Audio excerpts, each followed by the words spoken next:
I কি সোনার নাগালা ধান 5 জমিনের মালিক আছিলাম। 2টা পোলা আমার, একটা পোলা হাওয়া, একটা পোলা বানাইছি টাউট। আহারে 5টা পাখি জমিন আসাল আমার, 4 পাখি বেঁচে খাইয়া লাইছে। এখন চিন্তা ভাবনা করতাছি এই পাখিটা যদি টিকা একা খাইতাম তাইতে সংসারটা আমার টিকা থাকতো। আহা কি পোলাটা জন্মতা লইছি রে, ধ্বংস করে হালাইছে সব আমার।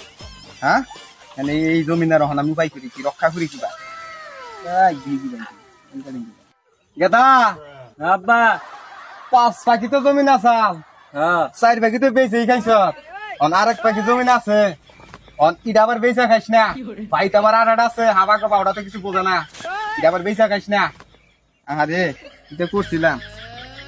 আব্বা আমি তো এখন একটা উঠ নাই, আমি তো ভালো হয়ে গেছি গা। তাই নাই, ভালো হইলেই বালা। ও আব্বা, আব্বা হ্যাঁ ক, আমার মাথায় তো একটা বুদ্ধি আইছে। কি বুদ্ধি? এই যে 5 পাখি জমি আসাল তোমার, হ্যাঁ 4 পাখি যে বেচা খাইছি আমি, হ্যাঁ তোমার কি আগে পরিশ্রম কমছে না আব্বা? কমছেই তো। তাহলে আব্বা একটা কাম করি, কি যাম? এই যে 1 পাখি জমি আছে, হ্যাঁ এই 1 পাখি বেচা খাইয়া হালাই, কে? তাহলে তোমার আরো সুবিধা হলো, পরিশ্রম করে লাগলো না, পরিশ্রম কইমা গেল গা। মন্দির বলাই কয় কি রে, 5 পাখি জমিন আসাল, 4 পাখি বেচা খাইছে। অনেক টাকা ইডিও বলে